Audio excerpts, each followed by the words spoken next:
জ্ঞান কর্ম সাধনা এই তিনের বশে ব্রহ্ম আত্মা ভগবান ত্রিবিধ প্রকাশ। যেই ব্রহ্ম সে আত্মার প্রতিটা জীবের মধ্যে। যদি বলে কেন? আমার সনাতন ধর্মে বলছে ব্রহ্ম থেকে উৎপত্তি, ব্রহ্মতেই লয়। ব্রহ্মপদ ভজিলে জীব তার মুক্তি প্রাপ্তি হয়। ব্রহ্ম থেকে অমৃতস্য পুত্র, অমৃতের পুত্র দিয়ে এই পৃথিবীতে জন্মগ্রহণ করেছে। পরমাত্মা রূপে যে অংশটা শ্রীমদ্ ভগবদ গীতায় বললেন, একটা কেশব 10,000 ভাগ করলে যত সূক্ষ্ম হয় তত সূক্ষ্ম রূপে প্রতিটা জীবের মাঝে পরমাত্মা রূপে আমি বিরাজিত হই।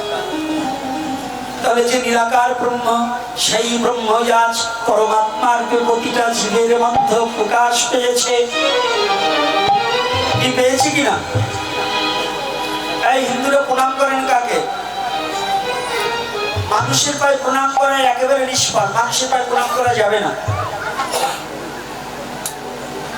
আপনারা কি মানুষের পায়ে প্রণাম করেন অন্য কারো পায়ে?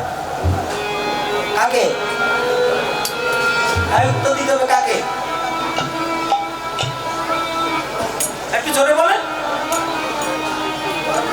ভয় পান কেন? আচ্ছা, যদি ভগবানের পায়ে, মিথ্যা কথা, এটা মুখে বলছেন, কাজের বেলায় ঠনঠনাটা। যদি বলেন কেন? যদি আপনি ভগবানের পায়ে প্রণাম করলেন, তাহলে মানুষে আবার মারামারি করেন কেন? ওটার মধ্যে ভগবান আছে না? আছে কিনা? তাহলে মুখে বলেন যে আমি ভগবান রূপে মানছি, কিন্তু কাজের বেলায় নেই। পরমাত্মা রূপে ওহার মধ্যে ভগবান আছেন বটে। তোমরা কিন্তু দাঁড়িয়ে থাকলে হবে না, বসতে হবে।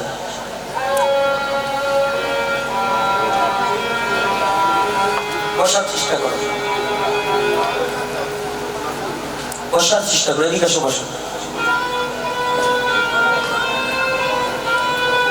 পিছনে কেন? তোমরা থাকবে সবার আগে। হরিকথা সত্য হবে এবং বসতে হবে।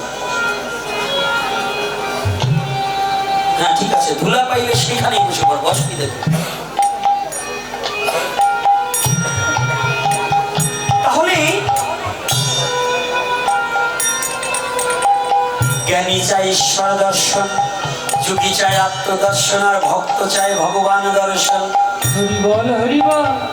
প্রশ্ন হতে পারে, ঈশ্বর কি কখনো ভগবান হতে পারে? হ্যাঁ, পারে।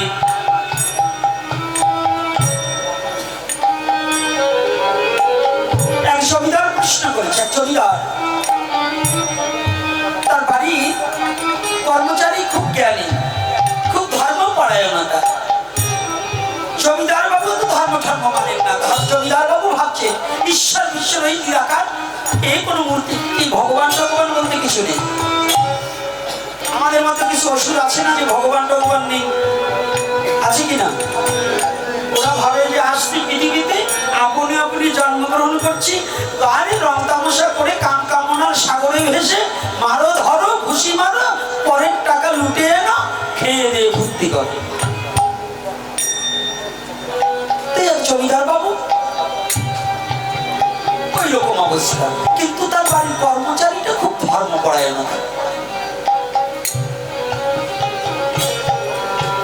আমাদের মাঝে অনেক আছে, মা বাবা অসুর কিন্তু ছেলে ভক্ত, আছে না? আবার মা বাবা ভক্ত, ছেলে অসুর, আছে কিনা?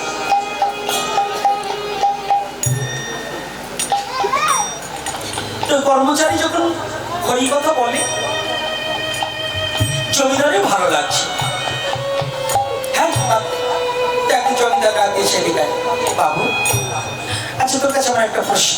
তোরা যে শুধু ভগবান বলছিস, ভগবানকে ওই গোলক ছেড়ে, নিরাকার ঈশ্বরকে এই গোলক ছেড়ে ভূলোকে আসে, ভগবান আসে?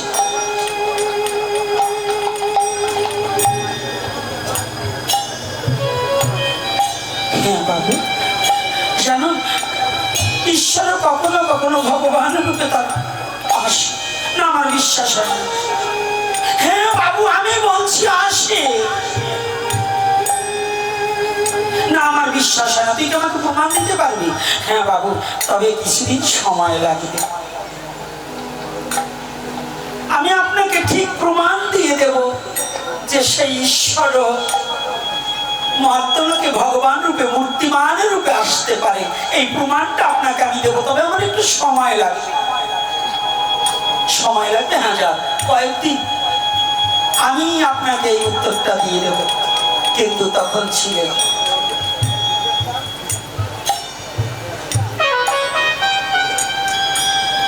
তখন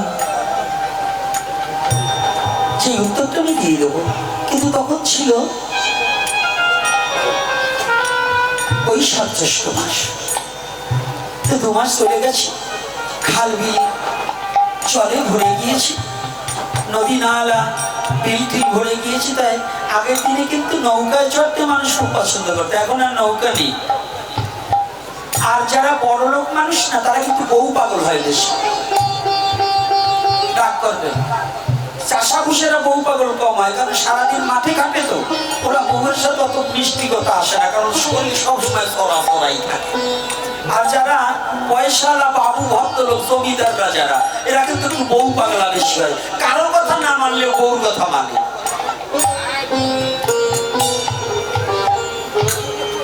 তো এই কর্মচারী বাবু কিছুদিন বাদে গিয়ে ওই যে জমিদার বাবুর একটা ছেলে কেবল হামাগুড়ি দিতে শিখেছে, ওই ছেলেটাকে কোলে নিয়ে পাশের গ্রামে এক পালবাড়ি গিয়ে পালমহাশয়কে বলছে, দেখো পালমহাশয়, এই যে আমার কোলে যে বাচ্চাটা না, একেবারে হুবাহু দেখতে এরকম একটা বাচ্চা তৈরি করে দাও। অনেক আর্টিস্ট শিল্পী আছে, ঠিক তাই পারে। একেবারে যে জমিদারের যেমন পুত্র, ওই জমিদারের পুত্রের মতো একটা পুত্র তৈরি করেছে। বলছে আমার সময় মতো আমি নিয়ে যাব। এদিকে ওই কর্মচারী গিয়ে জমিদারের স্ত্রীকে বলছে, মা, ও মা, বাবুকে একটু বলো আমরা নৌকা ভ্রমণে একটু যাবো। নৌকা ভ্রমণে এখন এই বর্ষার সিজনে কত আনন্দ। চলো মা, আমরা একটু, যদি তুমি বলো মা তাহলে যাবে বাবু, না হলে আমি বললে যাবে। কারণ সুচতুর ভক্ত তোরা তো জানে কোন জায়গায় ঘা মারলে পরে কাজ হবে। যেই জন ভজে কৃষ্ণ সে বড় চতুর। যারা কৃষ্ণ ভজন করে তারা কিন্তু বড় চতুর, চালাক না, চতুর। তো জমিদারে নিজে বলছে, কর্তা এখন তো স্বামীর নাম ধরে ডাকে, আর মা চোখ বুঝিস না, চোখ বুঝিস না মা, টাকা এখন তো স্বামী নাম ধরে ডাকে, আর নাম ধরে ডাকবে নাই কেন? 18 বছরের ছেলে 24 বছরে মাইয়ে বিয়ে হয়, তো একটু বাড়ির সাথে নাম ধরে না ডাকলে কি হয়? আর তখনকার দিনে স্বামীকে নাম ধরে ডাকতো না। কি যদি তার আদব থাকে, আদব ভাষাটা হচ্ছে ভাষ, আর ভদ্রতা হচ্ছে বাংলা। যদি ভদ্রতা থাকে তাহলে সে অভদ্র নয়, আর অভদ্রতা তার আচরণের মধ্যেই প্রকাশ পায়। পাই না বাবা? আদবে মনুষ্যর, হ্যাঁ, যদি আদব না থাকে তাকে কি শয়তান বলা হয় না? কি বাবা, আদব কায়দা যদি না থাকে সেটা কি শয়তান না? তাই আমাদের এখনকার আর তখনকার একটু পার্থক্য আছে। এখনকার মেয়েরা স্বামীকে তুই মুই করে কেন নিজের পায়ের ঝগড়া লাগলে কেন বসিয়ে দেয়, কি এরকম আছে না মেয়ে ছেলে? আপনারা না, আপনারা খুব ভালো। আবার এর মধ্যে যদি তুই একটা ওই দলের থাকে, ভাবে যে আমি যে ইয়ে করি গোসাই জানে কি করি।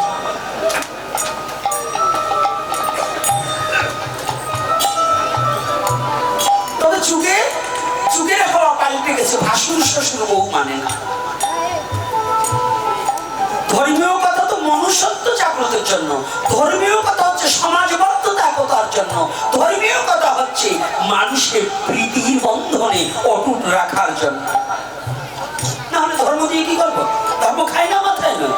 যে ধর্মটার মধ্য দিয়ে প্রেম নাই, মানবতা নেই, ভালোবাসা নেই, শুদ্ধতা নেই, ভদ্রতা নেই, তাহা কখনো ধর্মীয় গ্রহত্ব এবং ধর্মীয় কথা হতে পারে না। একটা বকার মধ্য দিয়ে যদি আমার চরিত্রের পরিবর্তন ঘটে, ওই বকাটাই আমার কাছে ধর্ম। এটা কিন্তু মেমোরিতে রাখতে হবে। বলছে কর্তা, হ্যাঁ তুমি এই অসময় আমার কাছে বলছি, দেখো না আমার না খুব ইচ্ছা যাচ্ছে আগামী দিন যদি একটু নৌকা ভ্রমণে যেতে পারতেন। বউতে বউ স্বামী স্বামীরে বউতে যা বলে কি না শুনে পারা যায়, কি বলেন মানতে হবে কিনা?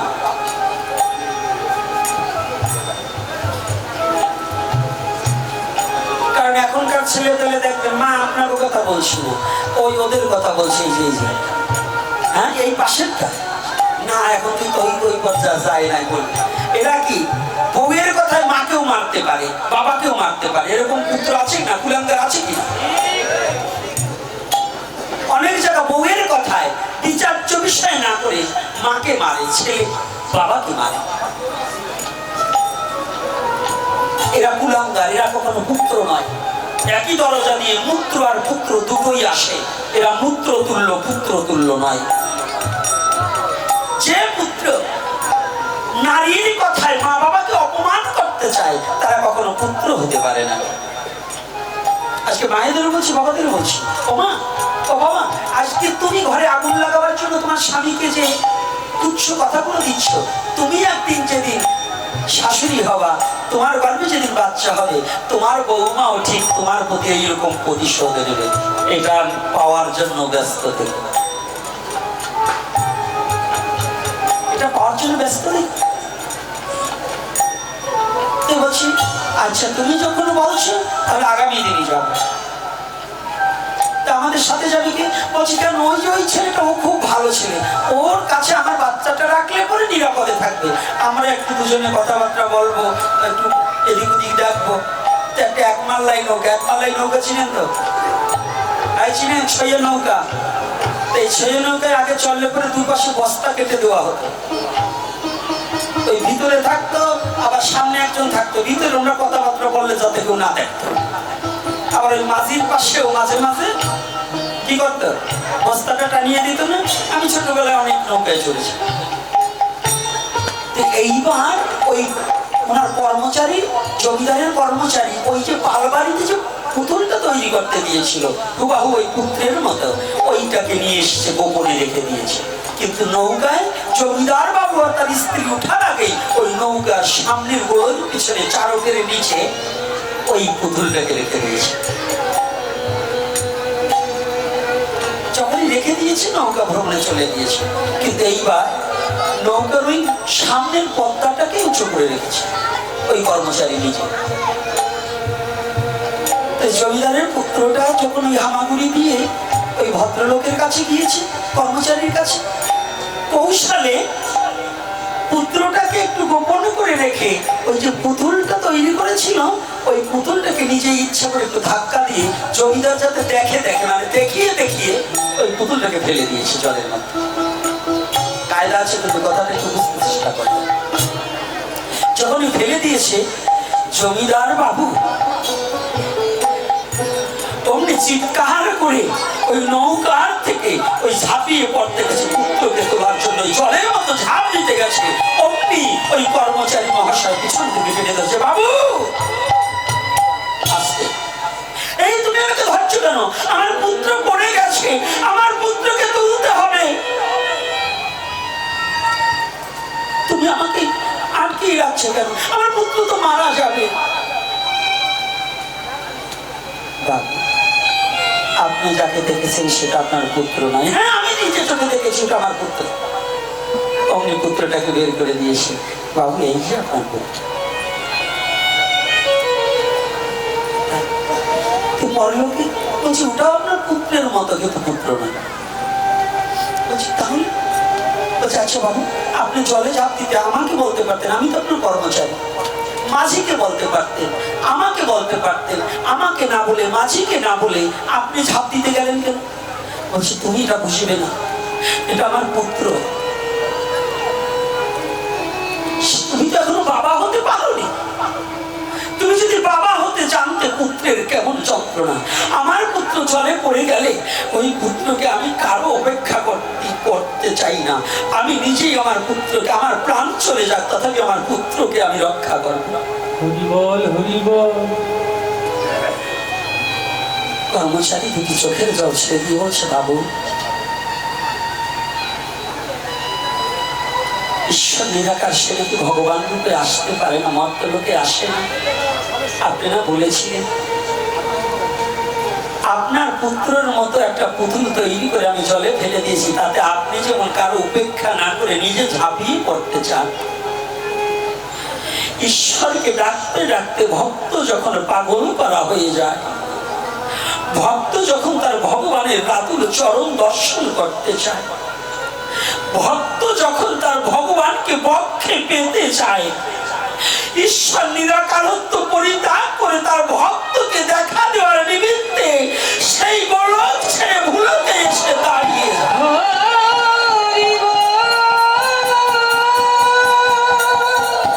কারোই অপেক্ষা করে না, কোন দেবতার চিন্তা করে না, কোন কারো চিন্তা চেতনা করে না। ভগবান তার ভক্তকে রক্ষা করবার নিমিত্তে সাকার মূর্তি ধারণ করে এই বিশ্ব জগতে নেমে আসে।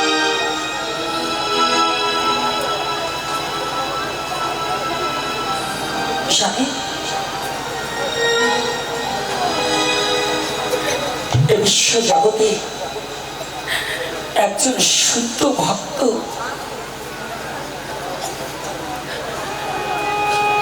তার ভক্তির দ্বারা ভগবানকে বেঁধে রাখতে পারে। একজন শুদ্ধ ভক্ত তার ভক্তির দ্বারা ভগবানকে ভক্তের দাস করে দিতে পারে। শুধু যদি কোন শুদ্ধ ভক্তের শুদ্ধ ভক্তিটা হৃদয়ের মাঝে জাগ্রত হয়,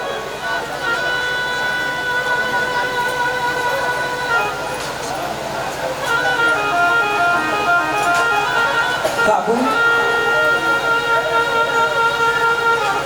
ও বাবু, ভক্ত যদি বিপদে পড়ে শুদ্ধ চিত্ত ভগবানকে কোনদিন ডাকে, যদি কোনো ভক্ত বিপদ ভঞ্জন মধুসূদনকে একবার দুহাত তুলে ডাকতে পারে, ভক্তের যত বিপদ হোক না কেন ভগবান সেই ঈশ্বর নিরাকারত্ব পরিত্যাগ করে সাকার মূর্তি ধারণ করে তার ভক্তকে সে রক্ষা করবে। জানিবে জানিবে তার ভক্তকে তিনি রক্ষা করবেন। শুধু তাই নয়, ভক্ত ভগবানের সাথে আলাদা একটা সম্বন্ধ আছে, সম্পর্ক আছে। বাবু,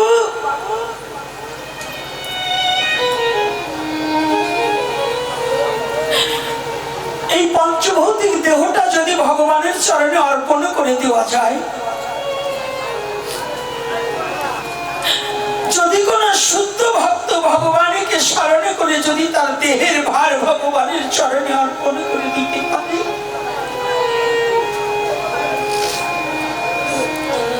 যদি কোন শুদ্ধ ভক্ত ভগবানের চরণ প্রান্তে দাঁড়িয়ে একবার জীবনে বলিতে পারে,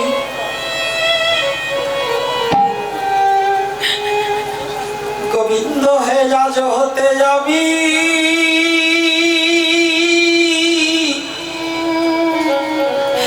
তোমার ভোলা গোবিন্দ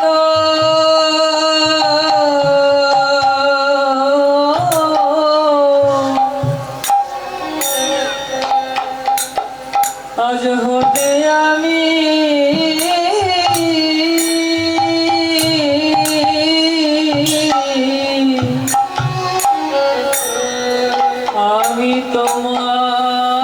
তোমার হলাম গোবিন্দ।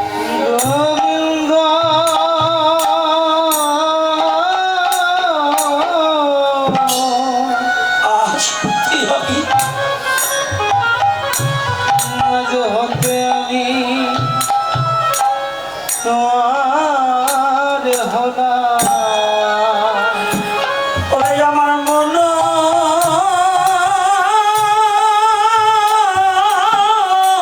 প্রাণ, ও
জগতে তুমি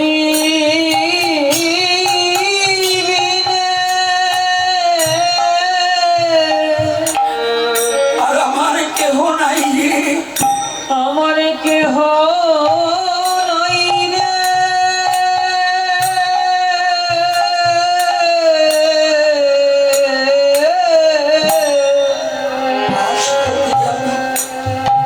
আজ হতে আমি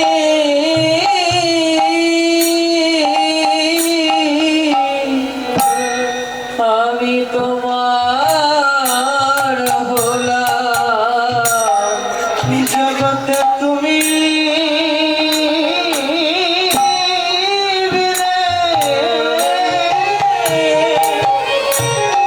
আর আমার কেহ নাই রে, আর আমার কেহ নাই রে।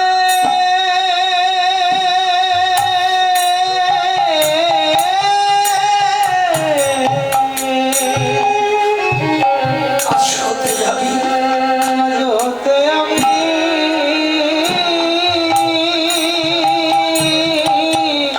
তোমার তোমার এই বিশ্ব জগতে শুদ্ধ ভক্ত এই দেহবান জীবন যেন ভগবানের চরণে অর্পণ করে দিতে পারবে।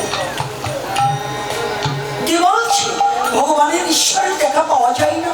মূর্খ ছাড়া সে আর কিছু না। তুমি দিয়ে দেখো তোমার দেহটা মনপ্রাণ তার চরণে অর্পণ করে দেখো। একবার দেখেছো জীবনে?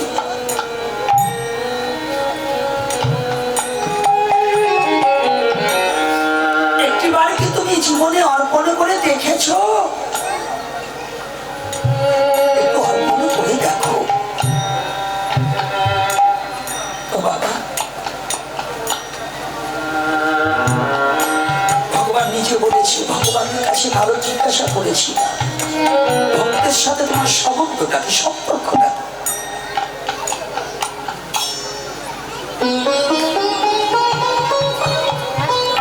এই নারদকে ভগবান যা বলেছে, পৃথিবীতে যে শ্লোকটা বলেছে, এই মন্দির না কোনো পুরাণে কোনো ভাগবতী ভগবান কোথাও বলেনি যে আমি মন্দিরেই থাকি,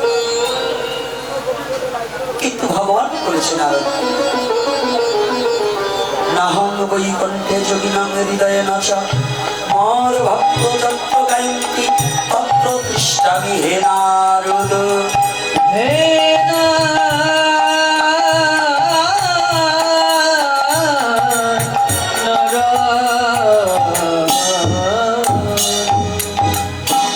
এই ভগবান এই কথা বলছে, ভগবান কি কোথাও বলেছে যে আমি মন্দিরে থাকি? হ্যাঁ, ভগবান বলেছে আমি তীর্থে থাকি। ভগবান বলছে কোথায়? আমি যোগীর হৃদয়ে থাকি না, আমি বৈকুণ্ঠে থাকি না। মদ ভক্ত চত্র গায়ত্রী তত্র দৃষ্টা গৃহে নারদ। আমি একমাত্র আমার ভক্ত হৃদয়ে মাঝে চির অবস্থানে করিয়া থাকি। হরি বল হরি বল।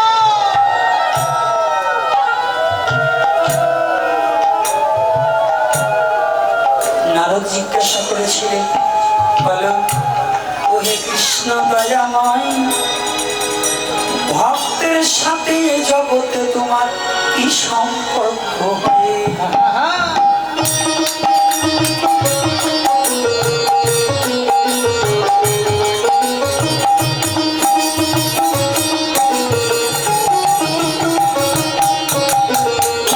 সেদিন বলছে কৃষ্ণ দয়াময় নারদ, আমার কথা নিয়ে ভক্তের সাথে সব সম্পর্ক আমার এই কথা জানবে।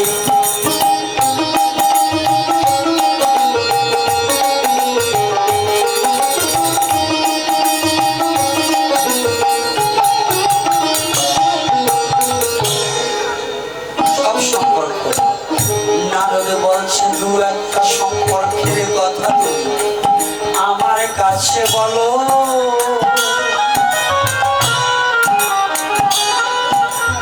এই কথা বললে ওহে কৃষ্ণ দয়াময় ভক্তের জানা ভালো।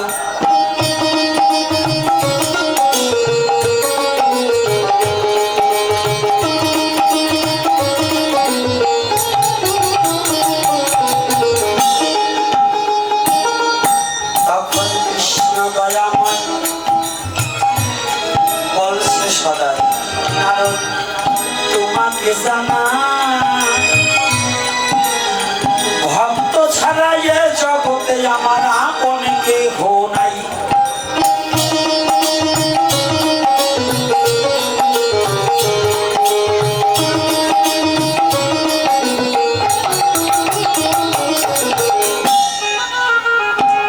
এই ভক্ত আর ভগবানের কি সম্পর্ক আছে কিনা? আছে কিনা? ছোট্ট একটু ভগবান কত বড় দয়ালু।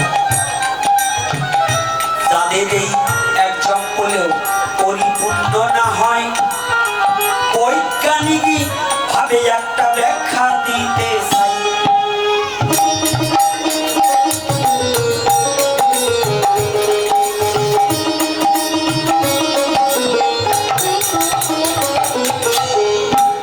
আস্তে দাঁড়া। জলের কয় অবস্থা? এই জল তরল না কঠিন? জলের রং কি?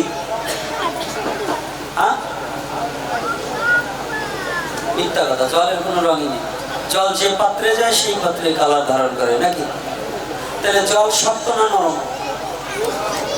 তরল না? আচ্ছা আমি বললাম মিথ্যা কথা। এই জলের তিনটি অবস্থা, যদি কোনো সায়েন্স নিয়ে লেখাপড়া করা ছেলে থাকে সে আসুক। তো জলের তিনটি অবস্থা, কঠিন, তরল, বায়বীয়। তরল ছিল এইটা সূর্যের রশ্মি দ্বারা এবং বাতাসের দ্বারা বায়বীয় হয়ে হিমালয় পর্বতে ঠেকে গেল। যখন হিমালয়ে ঠেকে গেল তখন ওইটা বরফ জমাট বাঁধল। তাইলে জলও বাতাসের সাথে চলতে পারে। চলছে কিনা? হ্যাঁ চলছে কিনা বুঝলেন? এখন আবার হ্যাঁ হ্যাঁ বললেন, আবার যেন কেউ বললে না বুঝলেন। বোঝেন না? ঠেলার নাম বাবা, যেটা বলবো সেটা দর্শন দিয়ে দেখাতে হবে। তাহলে জল ছিল তরল, এইবার যখন বাতাসের সাথে যায় চোখে দেখা যায়? আচ্ছা তাহলে যখন বরফ হলো তাহলে জল কি এখন তরল হলো না কঠিন হলো? জল কি কঠিন? কঠিন যদি হয়ে থাকে তাহলে আপনি বলুন এটা হচ্ছে প্রাকৃতিক ভাবে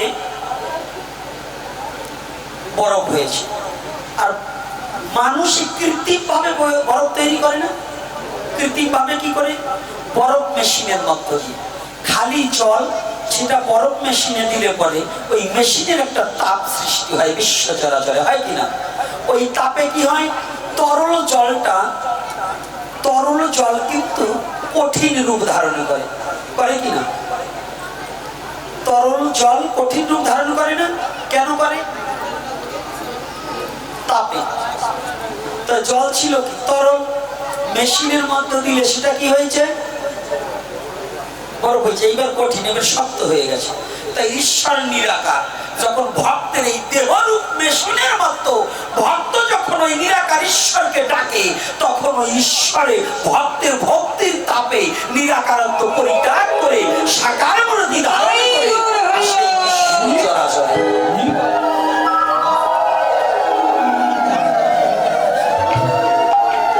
জল, সাধারণ জল যে মানুষে যদি তরল জল কঠিন বানাতে পারে, তাই নিরাকার ঈশ্বরকে সাকার মূর্তি ধারণ করাতে ভক্ত পারে, তুমি পারবে না। কারণ তুমি হইলো পণ্ডিত বেশিত। পণ্ডিত কানা অহংকারে, সাধু কানা অনিবিচারে, আন্দাজি এক খুঁটি গেলে জানে না সীমানা কার। এসব দেখি এসব কি ওই কানাগুলো ঈশ্বর যে সাকার হইতে পারে মূর্তির মধ্যে বুকাচন্ডির দল, গাধার দল। ও গাধা বলে লজ্জা পায়, গাধায়ও লজ্জা পায়। এর কারণ গাধা বলে যে ওর সাথে তুলনা করিস কেন? আমি কি ঈশ্বরকে মানি নাই? আমি তো আমার ধর্ম রক্ষা করছি, তোমার মানুষই তো মানুষের ধর্ম রক্ষা করে না, তাইলে ওর আমি ভালো। কি বলুন? রাধে রাধে, তার প্রমাণ দিয়ে দিচ্ছি।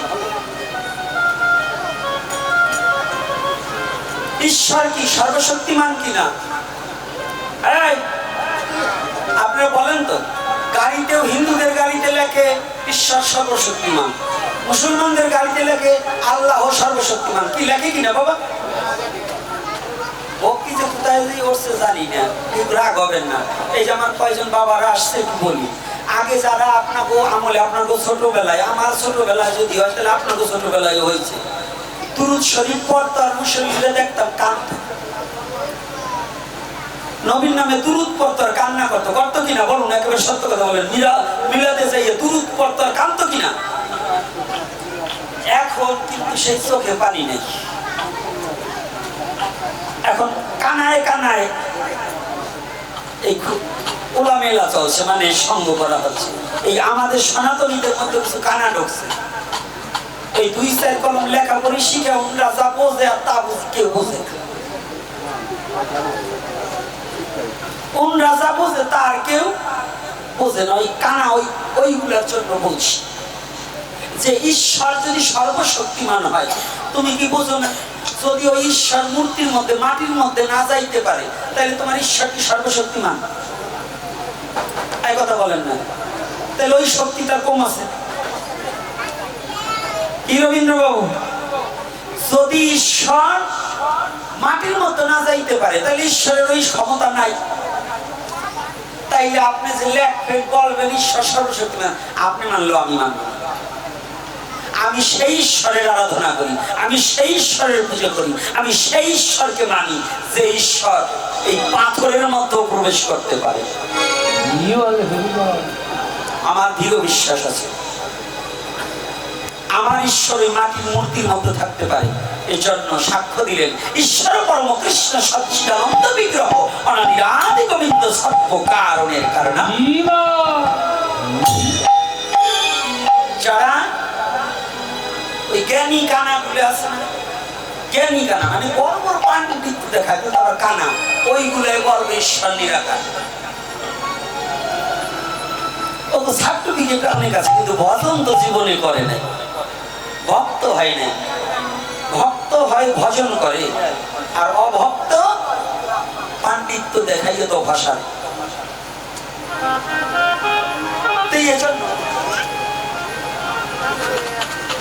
এজন্য সর্বক্ষণ আমাদের একটা হুঁশিয়ার থাকতে হবে। আরে মনে আছে এত তাড়াতাড়ি দিয়ে যাবো না, পিঠারা পোলাসেল খাওয়াইছে, একেবারে কম খাওয়াইছে নাকি? এত তাড়াতাড়ি যাবা চাও? খাইছে তো খাবারটা দিয়ে যাবা না নাকি বাবা? ওই যে খাওয়া যদি বড় পেলে কি বলছিল, খাওয়াইয়ে বিপদে পড়ছে না, মাইয়ে সহল হয়েছে না খাবারের চোটে, খাইছে তাহলে আমার সহল দেবা। তুমি যখন খাইছো তো হরি কথা বলবা না, ভালো ভালো যাবা। হ্যাঁ, রস আছে, কায়দা আছে, মাঝে মাঝে একটু আনন্দ সৃষ্টি করতে হয়, না হলে হয়। এইবার দেখো ধীরে ধীরে বলিবারে যদি ভক্তের অনুমতি পাই গো আমি পাই।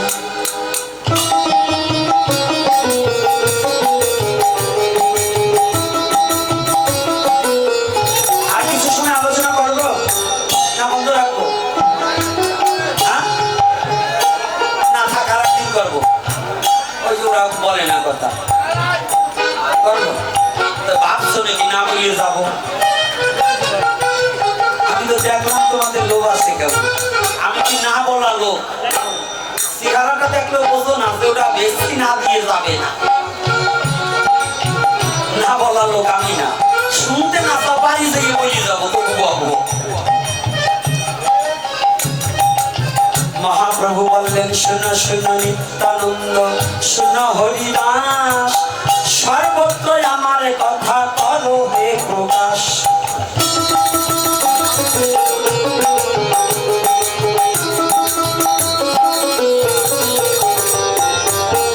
প্রতি ঘরে ঘরে গিয়া করো এই ভিক্ষা, ভজ কৃষ্ণ কহ কৃষ্ণ কর কৃষ্ণ শিক্ষা।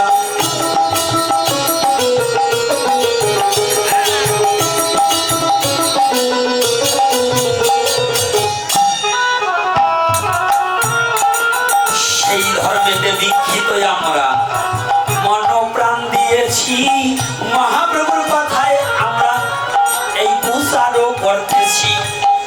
এই জন্য শুনতে না চাইলেও আমরা বলি গো, শুনবা না, না শুনলেও আমাদের কথায় আমরা কিন্তু গাইব। কি বলবো কিনা, বলার প্রয়োজন আছে কিনা? দাঁড়া, তাহলে কি নিরাকার সাকার হয় কিনা? নিরাকার সাকার হয় কিনা? মূর্তির মতো ঈশ্বর আসতে পারে কিনা? যারা মানে না তারা না মানে গো আমার দেখার আসে না। পাগলে কি না কয় আর ছাগলে কি না খায়, দুটো জিনিস কয় না। পাগলে মিথ্যা কথা কয় না, ছাগলে ঘুষ খায় না। ঘুষ খায় না, ঘাস। আর এই মানব জাতি ঘাসও খায়, ঘুষও খায়। আর কিছু বললাম না, আরো কিছু বলতাম, তবে বলবো না আজকে, কারণ আপনারা কষ্ট পাবেন। তাই মানুষ হতে হবে। সাধন দাস বৈরাগ্য একটা গান লিখেছিলেন, মানুষ হতে পারলাম কই। একটা মানুষ হওয়ার আশা ছিল, সে আশা মোর মিটল কই, মানুষ হতে পারলাম কই। আপনি ধার্মিক হওয়ার আগে একটা মানুষ হন, ভক্ত হওয়ার আগে একটু ভদ্র হন। ভক্ত আগে ভদ্র না হইলে ভক্ত হইলে এই ভক্তগিরি টেকতে না। যার চরিত্র ঠিক নাই সে বৈষ্ণব, সাধু, ব্রাহ্মণ আর মহাপুরুষের কাজ হবে? কাজ হবে না, হবে না। তাই এই জন্য বলছি আগে ভদ্র হতে হবে, তারপরে ভক্ত হতে হবে। আগে মানুষ হও, পরে তুমি ধর্ম কইরো। আর যতদিন পর্যন্ত তুমি মানুষই না হবা, ধর্ম কার জন্য? পশুর জন্য না মানুষের জন্য? এই ধর্ম কার জন্য? মানুষের জন্য। তাহলে যদি তুমি মানুষই না হতে পারো, তাহলে তোমার ধর্ম আসে কোন জায়গা থেকে? কি বাবা, আমি মানুষ না হতে পারলে আমার ধর্ম আছে? তাহলে আগে কি? আগে মানুষ হতে হবে। আগে মানুষ হও, তারপরে ধর্ম করো, তাহলে ওই ধর্মটা কাজে লাগবে। ডাক্তার না ওই ইনজেকশন দিবার গেলে ওই মাংসের ইনজেকশন নার্ভে দিয়ে না, নার্ভের ইনজেকশন মাংস বেশিতে দিও না, তাহলে রোগী মাইরিয়ে তো পাশ করা যায়। এই জন্য সাবধান। তাই বলছি ভগবানের সাথে আর ভক্তের সাথে সম্বন্ধ গঠন গতকালও বলছি, আজকেও বলছি। আজকে ঈশ্বর যে সাকার, এটা প্রমাণ করিয়ে দিয়েছি নাকি প্রমাণ হয়নি? বিশ্বাস এখন হয়েছে না? তোমাকে একটু কম কম হয়েছে। এই কম কম বিশ্বাস দিয়ে কিন্তু ভাগ করতেছি, এবার পাতাম বাজা। আর কিছু বললাম, এই আজকে দিয়ে দিলাম, আর মনে পড়লে আর খাবে না।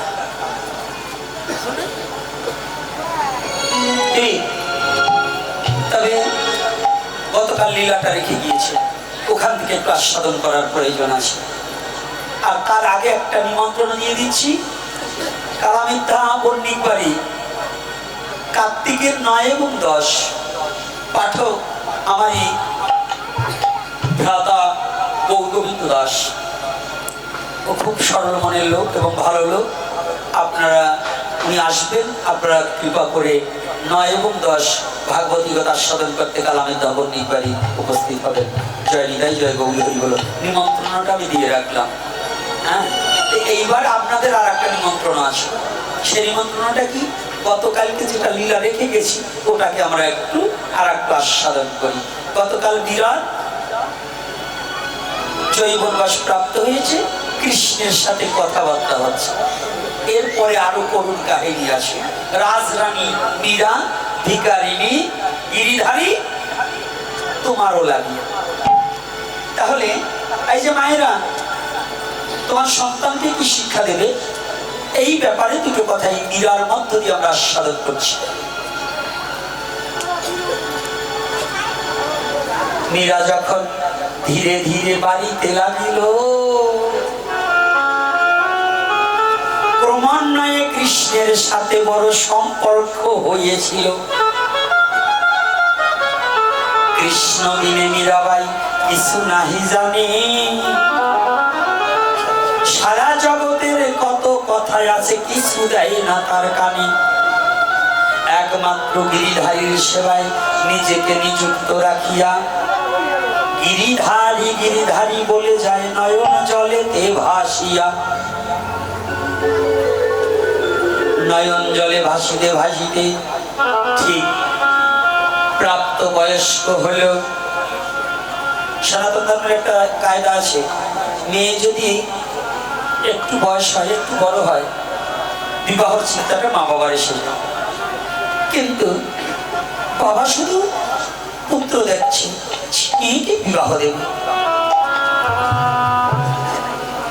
মীরার বাবা পাত্র দেখছে যে আমার কন্যাকে সৎ পাত্রে দান করবে।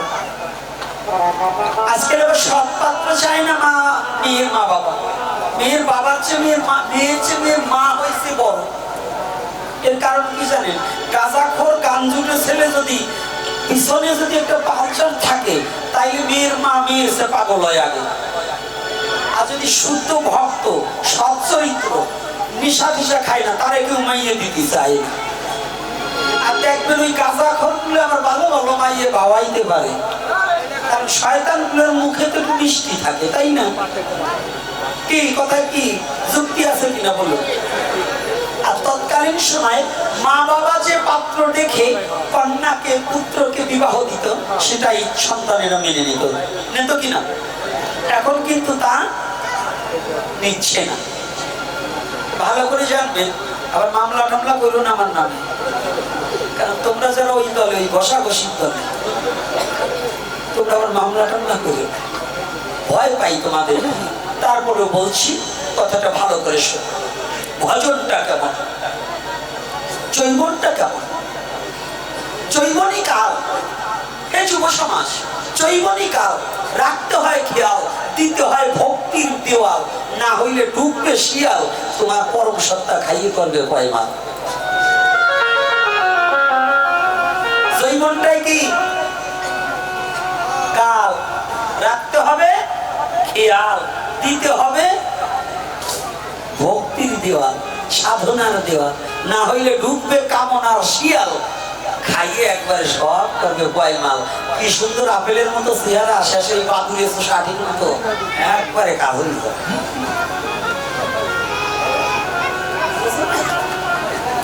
এই কথা এবার কষ্ট হচ্ছে না? সত্য না মিথ্যা বল? তা জৈবনটাই হচ্ছে কাল। আর এই সাধন ভজনটা জৈবনের জন্য, পুরোকালে নয়। পুরোকালে আচমন করবার গেলেও কাপড় নষ্ট হয়ে যেতে পারে, আর জৈবন কালে কি হয়? জৈবনে এই জৈবন ফলটাই ভগবানের চরণে নিবেদন করতে হয়, গুরু গোবিন্দের চরণে। এই জন্য বলছে শাস্ত্রে, আমাদের নীতিশাস্ত্র বললেন, শিশুকালে ভজে কৃষ্ণ, কৃষ্ণ পাইবার আসে, জৈবনে ভজে কৃষ্ণ, কৃষ্ণ আসে কি না আসে, বৃদ্ধকালে ভজে কৃষ্ণ শুধু জমির তরাসে।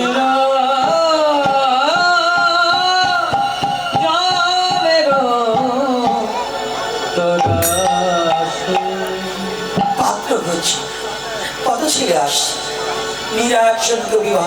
বাবা, তুমি আমাকে আবার বিবাহ দিবে কেন? স্বামী থাকতে তো কোনো স্বামীকে গ্রহণ করা যায় না। তুমি কি জানো না, যদি কারো স্বামী থাকে, সে নারী বিবাহ কয়বার জীবনে হয়? আমার তো গিরিধারীর সাথে জীবন সঙ্গিনী রূপে আমার গিরিধারীকে আমি মেনে নিয়েছি, আমার বিয়ে তো ওই গিরিধারীর সাথে হয়ে গিয়েছে। বাবা, এই জীবনে আমি গিরিধারী ছাড়া কাউকে পতি রূপে বরণে করে নিতে পারবো না। বাবা বড় সমস্যায় পড়ে গেল, মেয়েকে কোনো মতে বিবাহিত রাজ করতে পারছি।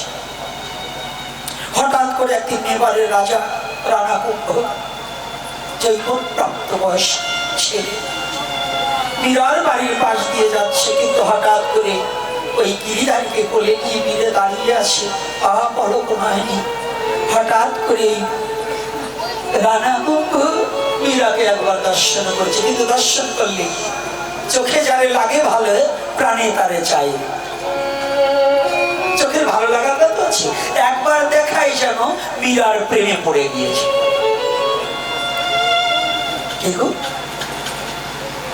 আজকাল ছেলেরা যখন যে মেয়েকে বলে আই লাভ ইউ, আগের দিনে ওটা হতো না, আগে সংবাদ পাঠাতে হতো।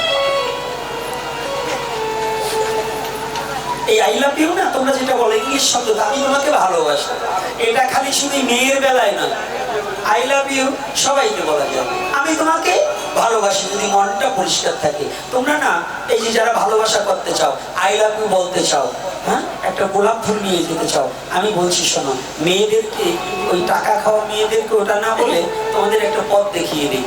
তোমরা একেবারে একটা গোলাপ ফুল নিয়ে, প্রতিনিয়ত একটা গোলাপ নিয়ে, একটা রজনীগন্ধা নিয়ে, দুটো গাঁদা ফুল নিয়ে, দুটো সাদা ফুল নিয়ে, একটু চন্দন মিশিয়ে তোমরা গিয়ে রাধারানীর চরণ প্রান্তে গিয়ে বলবে, Radharani I love you, Radharani I love you. একেবারে প্রতিদিন বলবে, প্রতিদিন। দেখো, যদি গরিবের ছেলে বড়লোকের মেয়েকে ভালোবাসে, মেয়ে কিন্তু সহজে রাজি হতে চায় না, চায় কি করে, ছেলেটা রাস্তায় দাঁড়িয়ে থাকে, ফুলটা নিয়ে দাঁড়িয়ে থাকে, একটা চিঠি নিয়ে দাঁড়িয়ে থাকে, একটা অন্য কোনো জিনিস নিয়ে দাঁড়িয়ে থাকে, একে একে ক্রমান্বয়ে 6 মাস 1 বছর খালি বলে, একদিনকার মেয়েটা একটা থাপড় মেরেছে, মায়ের খেয়েও কি বলে, আমি তোমাকে ভালোবাসি, কেন তোমাকে ছাড়া আমি বাঁচবো না। মেয়েটা ওকে চিন্তা করে, বাহ, আমি এত আঘাত দেওয়ার পরেও যখন ওই ছেলেটা আমাকে ছাড়া বাঁচবে না, তাহলে ও নিশ্চয়ই আমাকে সত্যি সত্যি ভালোবাসে। ওই মেয়েটা একদিন বললো, আমিও তোমাকে I love you too you. প্রতিনিয়ত যেজন রাধারানীর চরণে গিয়ে তুমি প্রতিদিন বলবে, অনেক যন্ত্রণা হবে, অনেক বাধা আসবে, অনেক কষ্ট হবে, সেটাকে উপেক্ষা করেও যদি রাধারানীর চরণে গিয়ে একটা পুষ্প দিয়ে, চরণে পুষ্প দিয়ে বলবে, রাধারানী আই লাভ ইউ, আমি তোমাকে ভালোবাসি, প্রতিদিন যদি এটা বলতে পারো, একদিন ওই মাটির মূর্তি থেকেই একদিন আমার রাধারানী বেরিয়ে এসে বলবে, ভক্ত I love you too you, আমিও বাবা তোকে ভালোবাসি, আয় আমার কাছে। এটা হবে, কিন্তু ভুল জায়গা ডায়াল করো না, সঠিক জায়গায় নিজেকে ডায়াল করো। বলো না রাধে, ভুল জায়গায় ডায়াল করা যাবে না। তো এইবার যখনই রানা কুম্ভ, এই বাবা রানা কুম্ভ যখনই পাগল হয়ে গেছে, একজন ঘটক পাঠালেন। ঘটক ছিলেন তো? ঘটক কাকে বলে? আরে না, অঘটন ঘটায়, বিয়ের সাথে অঘটন ঘটায়, আগুনের মাল সাজে বাড়ি এনে দেয়, তারে কয় ঘটক। এইখানে যারা ঘটকালি করে তারা তুই একজন আছেন না। এখন ঘটক পাঠিয়েছে, অমুকের এই মেয়েটার আমার চাই চাই। একজন রাজা যদি একজন সাধারণ মেয়েকে বিবাহ করতে চায়, কিন্তু রূপ অপরূপ, সুমাধুর্য মণ্ডিত, তো এই রানা কুম্ভ ঘটক পাঠিয়ে দিয়েছে। ঘটক গিয়ে বলছে, মীরার বাবার ঠাই, তোমার কাছে একটা কথা নিবেদন জানাতে চাই। এই নিবেদন জানাই, মেবারের রাজা রানা কুম্ভ, তিনি আমাকে বলে, যদি আপনি রাজি থাকেন, আপনার মেয়ে তার সাথে কি বিয়ে চলে? মীরার বাবা মনের আনন্দে বলছে, এতদিন বাদে পরম সৌভাগ্য, আমার মেয়ে হবে রানী, ইহার যে পরম আনন্দের কথা কি আর আমি মেনে নিতে পারি। কিন্তু বাবা খুশি থাকলে কি হবে? মেয়ে তো চাচ্ছে না, মেয়ে তো চাচ্ছে না। রাতের অন্ধকারে মেয়েকে নিয়ে বসবে, লণ্ঠনটা ধরিয়ে বাবা মা মেয়েকে বলছে, মা একটা কথা নেব, এভাবে তো জীবন চলে না, তুই যে উদাসীনী, মা আমার একটা কথা নিবি, আমাকে কলঙ্কের হাত থেকে একটু বাঁচা। আমি বাবা হয়ে তোর হাত ধরে বলছি, আমাকে কলঙ্কের হাত থেকে একটু বাঁচা। আর আজকাল আমাদের ছেলে মেয়ে পিতা মাতার মুখে চুনকালি লাগিয়ে দেয়। সন্তান পিতা মাতাকে কলঙ্কের হাত থেকে বাঁচাবে কি? আজকাল সন্তানেরা মা বাবার মুখে চুনকালি লাগিয়ে দেয়। বলছে, বাবা বলো, তুমি যা বলবে বাবা, তুমি চোখের অশ্রু মুছে ফেলো, তুমি যা বলবে আমি তাই শুনব, তুমি না আমার বাবা। আচ্ছা মা, মেবারের রাজা রানা কুম্ভ প্রস্তাব পাঠিয়েছে, যদি তুই প্রত্যাখ্যান না করে, যদি এই প্রস্তাবখানা গ্রহণ করিস, আমি বাবা হয়ে বড় আনন্দিত হব, আমি কলঙ্কের হাত থেকে বাঁচবো। তা গ্রামের সবাই আমাকে বলে, মেয়ে কত করলো না। আমি তোকে পাত্রস্থ করার পরে আমি একটু বাঁচতে পারি।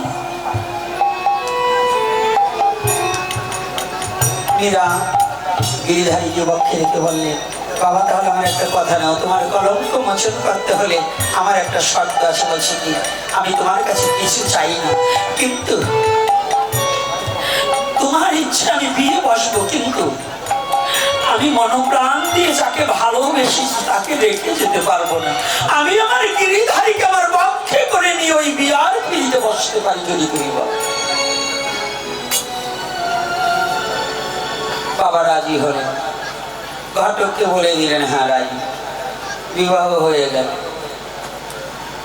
শুভ বিবাহ হয়ে গেলেন রানা কুম্ভের সাথে। এইবার শত শত লোক রানা কুম্ভর বিবাহর পর্যায়ে ফিরে যাচ্ছে বৌমাকে নিয়ে। কিন্তু জমিদারদের আগে ছিল বাড়ি বাড়িতে একটা কালী মন্দির থাকতে হবে। জমিদার যারা তাদের কি মন্দির থাকতো বাড়ি বাড়িতে? আয় কি মন্দির? কালী মন্দির থাকতো না? এখন ওনাদের নিয়ম ছিল বাড়ি বাড়িতে কালী মন্দিরে বৌমা প্রণাম করবে, ওখান থেকে বরণ করে বৌমাকে ঘরে নিতে হবে, রানীমাকে ঘরে নিতে হবে। বড় রানীমা বরণ করে ছোট রানীমাকে ঘরে নিতে হবে। তো যখনই মীরা চোখ বন্ধ করে বিবাহর মন্ত্র বলতেছে রানা কুম্ভ, কিন্তু মন্ত্র একটাও মীরা বলেনি। সব ওই গিরিধারী গিরিধারী হ্যাঁ গিরিধারী হ্যাঁ গিরিধারী। যখনই রানা কুম্ভ বিবাহ করে নিয়ে চলে গেছে, বাড়ি বাড়িতে দাঁড়িয়ে আছে, মা বরণ করে নেবে বৌমাকে। শাশুড়ি মা এসে রানা কুম্ভর মা বলছে, বৌমা আজ থেকে তো তুমি এই বাড়ির ছোট রানী, তাহলে চলো আমাদের কুলদেবতা মা কালীকে একটু দণ্ডবোধ করে আসি। মন্দিরের সামনে দাঁড়িয়ে আছে, শাশুড়ি মা বলছে প্রণাম করো। মীরা প্রণাম করছে, বলে তো গিরিধারী কালী হচ্ছে ভগবানের ভক্ত, তো ভগবানকে নিয়ে তো ভক্তকে দণ্ডবোধ করা যায় না, প্রণাম করা যায় না। মীরা দাঁড়িয়ে আছে। আবার মীরা ভাবছে, যে মাথাটা যে দেহটা গিরিধারীর চরণে বিকিয়ে দিয়েছি, আমার এই দেহখানা আর কারো চরণে মাথা অবনত হবে না।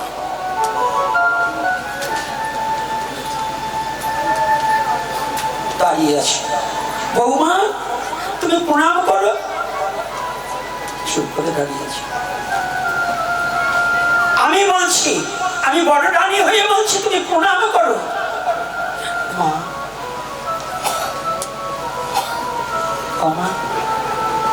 আপনি আমাকে প্রণাম করতে বলছেন, আমি যে কালীমাকে প্রণাম করতে পারবো না। কেন পারবে না? ওমা আমার জীবনটা যে গিরিধারীর চরণে আমার এই দেহটাকে বিকিয়ে দিয়েছি। এই জগতে গিরিধারী ভিন্ন যে আমার কোনো উপাস্য নেই। আমি বলছি তোমার শাশুড়ি মা হয়ে আমার কুলদেবতাকে প্রণাম না করে তোমার বাড়ির ভিতরে প্রবেশ করার কোনো অধিকার নেই। না মা আমি পারবো না। কি আমি এখনো বর্ণনা করে নিতে পারিনি তুমি আমার কুলদেবতাকে পূজা করবে না? না মা, আমার যে জীবনে খানা গিরিধারীর চরণে অর্পণ করেছি, আমি গিরিধারী ভিন্ন আমার দেহখানা কারো চরণে আর টিকাতে পারবো না, আর পারবো। তাহলে আজ হলে রানা এই পিচাসিনীকে আর আমার বাড়ির ভিতরে যাওয়ার কোনো যোগ্যতা নেই। এখানেই কুঠি নির্মাণ করে দাও, এখানেই বসে থাকবে। সেদিন আমার কুলদেবতা কালীর চরণে ওর মাথা নত করবে, সেদিন আমার গৃহে প্রবেশ করবে। তার আগে মীরাকে বাড়ি বাড়িতে রেখে দিল। মীরা ওখানে বসে গিরিধারীর ভজন করে। আপনারা জানেন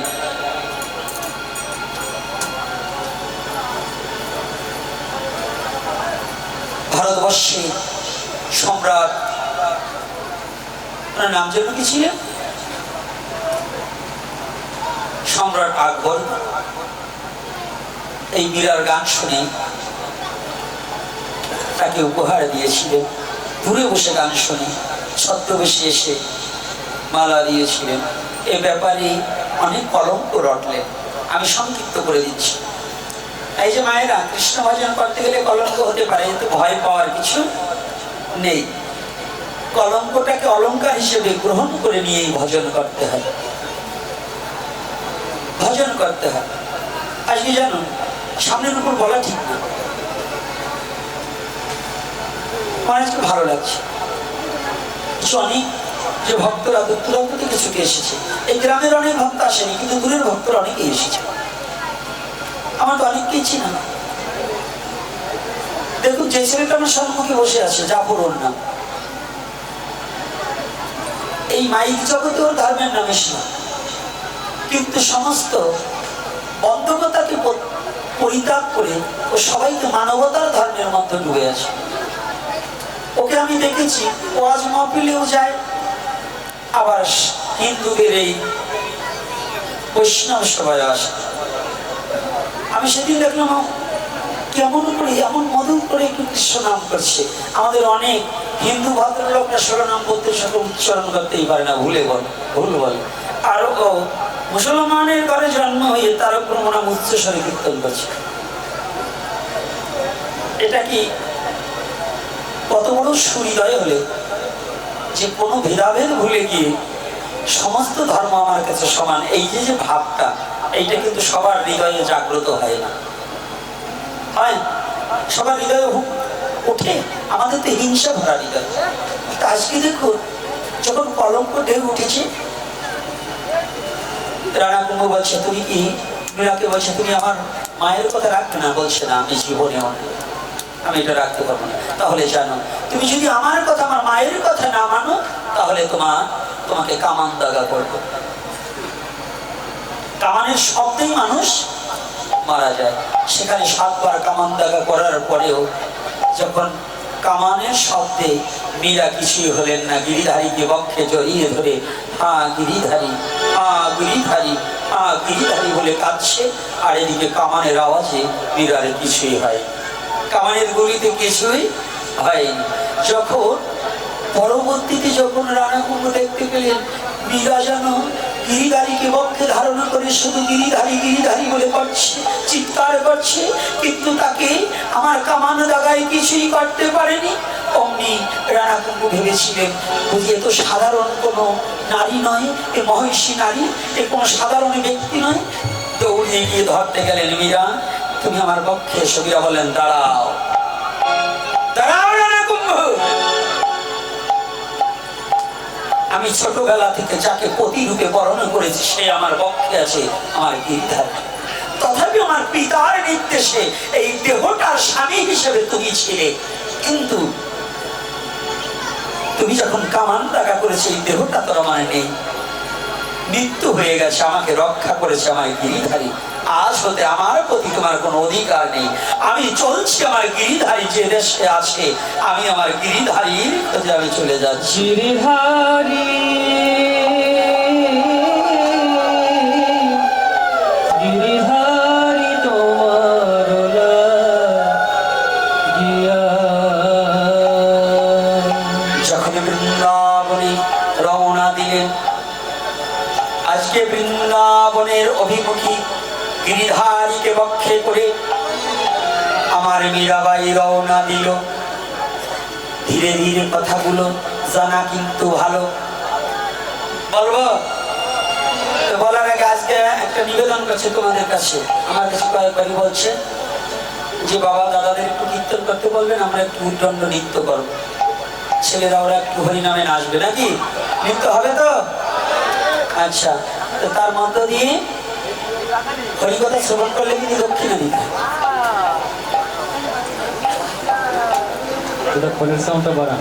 ওই মৃদঙ্গের ওই ডান পাশে ছকটা রাখতে পারে। তাহলে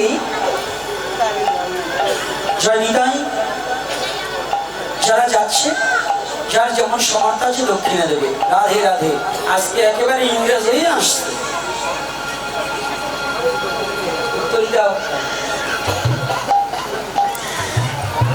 গিরিধারীর অন্বেষণে যখনই মীরা রওনা দিয়েছে, বৃন্দাবনে মীরাবাই যখন পৌঁছাইয়ে গেল, মীরার ভজনের কথা চতুর্দিকে ছড়াইয়ে পড়িল।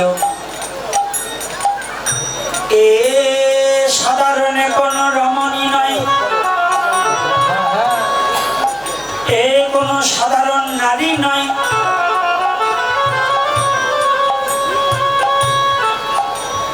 এ যে অস্বাভাবিক নারী।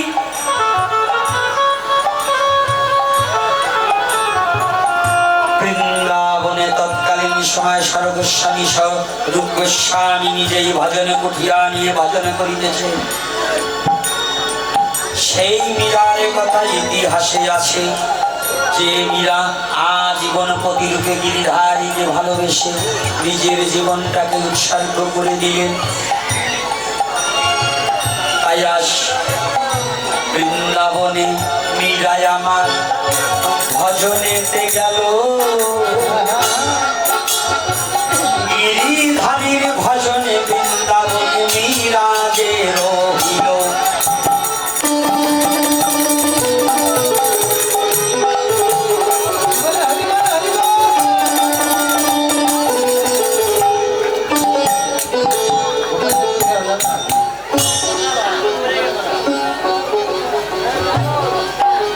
আর গিরিধারী বলে মীরাবাই যখন কাঁদিয়া বেড়ায়, চতুর্দিকে মীরাবাইয়ের কথা ছড়াইয়ে পড়ে ভাই।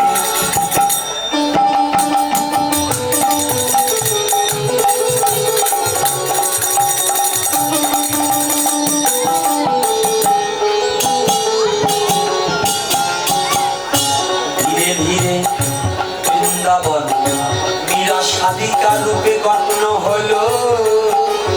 সবাই জানে মীরাবাইয়ের মতো সাধিকা বৃন্দাবনে নাচছিল।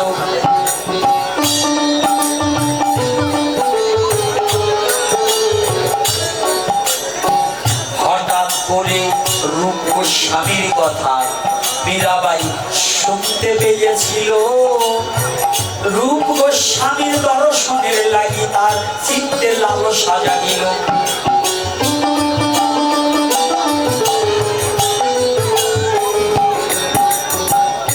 লালসা নিয়ে মীরাবাই তখন রূপ গোস্বামীকে দর্শনের লাগিয়া রূপ গোস্বামীর কুঠিরে যায় মীরা যে ছুটিয়া।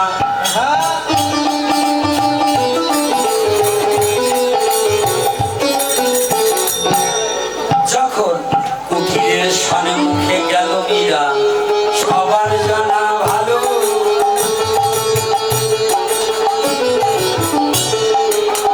তারে দাঁড়িয়ে ছিল, তার কাছে জিজ্ঞাসা করিল।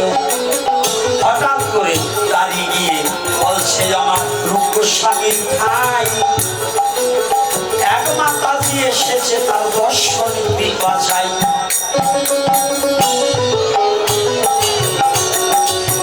রূপ গোস্বামী কুঠিয়ার ভিতর থেকে তখন বলিল, নারীর মুখ দর্শন আমি কভু না করিব, আমি নারীর মুখ দর্শন করি না। মীরা তখন বাহির থেকে অমনি উত্তর দেয়, এই বৃন্দাবনে কৃষ্ণ ভিন্ন, আবার পুরুষ আছে কোন জায়গায়? এই কথা শুনে রূপ তখন জান্তরে জানিল, সত্যই তো কৃষ্ণ ভিন্ন পুরুষ বৃন্দাবনে নাছিল। সবাই যখন প্রকৃতি হয়ে ভজন করতে হয়, তাহলে আমি ভুল বলছি, আমি ক্ষমা চাই তার পায়ে। রূপ গোস্বামী অমনি তখন করজোরে কয়ে, ভুল বলেছি ক্ষমা করে মা, দেখো রাঙা পায়ে। মীরা তখন রূপ গোস্বামীকে প্রণাম জানালো, এই অভিমান বুঝিয়া আপনার ত্যাগ হইয়া যে গেল। তাই আজকের মধ্যে দুহা দুধে মিলন হয়ে গেল, প্রেমানো